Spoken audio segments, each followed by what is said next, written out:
so what happens if we continue to ignore this widening gap between the rich and the poor, this so-called K-shaped economy? K-shape creates the illusion that consumer spending remains resilient when it is really being carried by the top 10%. An economy cannot sustain itself long-term on the spending of a small group of elites.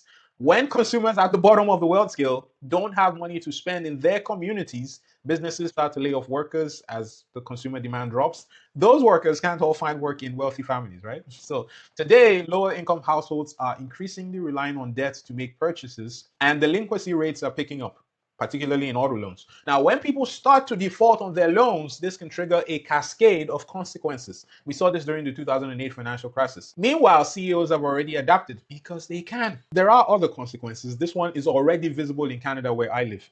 When housing becomes an investment class rather than shelter, the lower arm of the K gets priced out permanently. You create a permanent generational underclass with no path to asset ownership, no wealth accumulation, and that beast just continues to feed itself on the blood and the tears of the next generation. But here is the most unfortunate part: inequality kills. Literally. Societies with extreme wealth gaps show worse outcomes in mental health, addiction, life expectancy, and infant mortality across the board. I'm not just talking about poor people here. Even wealthy people start to see consequences like this. The UK researcher Richard Wilkinson showed that even wealthy people live shorter lives in unequal societies. Things like the opioid crisis, rising suicide rates, and declining life expectancy in parts of the United States and Canada are already manifestations of this. So what can be done to break the K-shape, and what shapes are healthy?